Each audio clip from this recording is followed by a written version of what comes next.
Well, good morning, YouTube.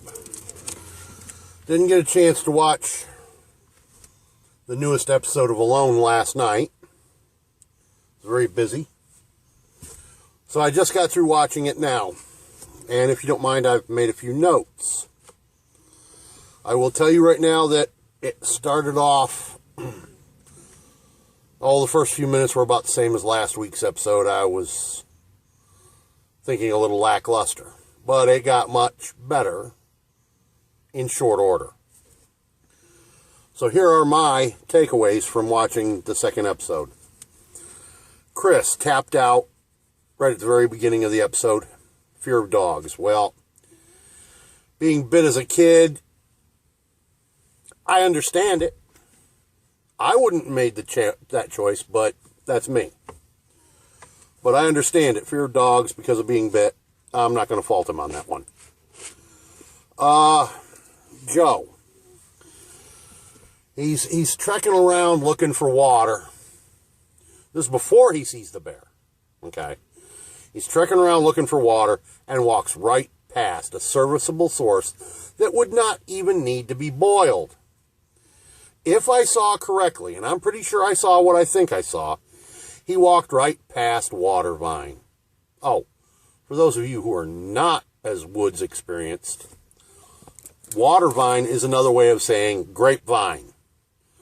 Wild grapevine sucks the water right up out of the ground, filters it, and all you got to do is tap into it and collect it.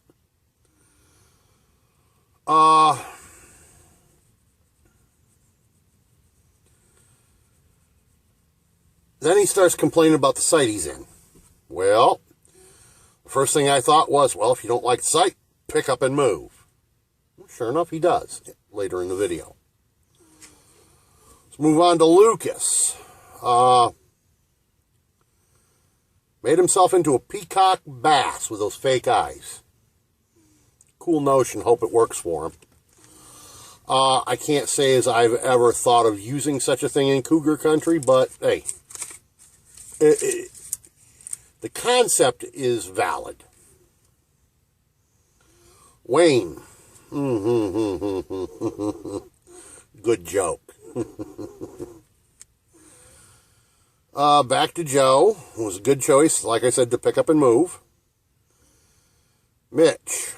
The boat. Novel concept, way to think outside the box. And we move on to Sam. He's starting to show some potential. He could use a little more wilderness training, and a lot more experience, a little more dirt time, but he's showing potential. Actually, at the end of the first episode, I actually thought Sam would be number 2 to tap out. It doesn't bother me now that I was wrong.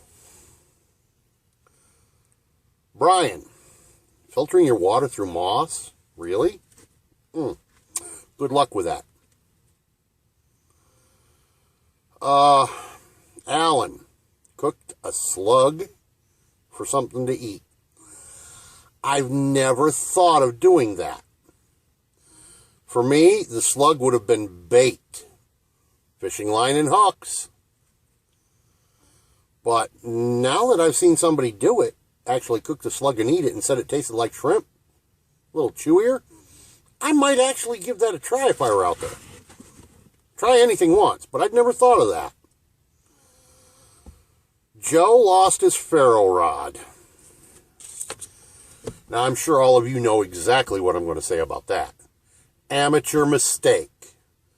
When you're finished with your ferro rod, you stick it back in the holder on your knife sheath so you don't lose it. Can't put it any more blunt. Amateur mistake.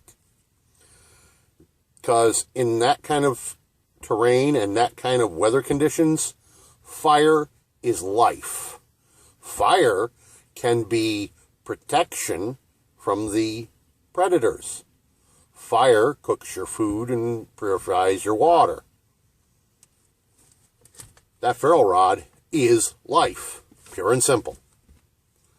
Well, I'm looking forward to next week's episode. Mitch made a really good choice by moving his camp as well.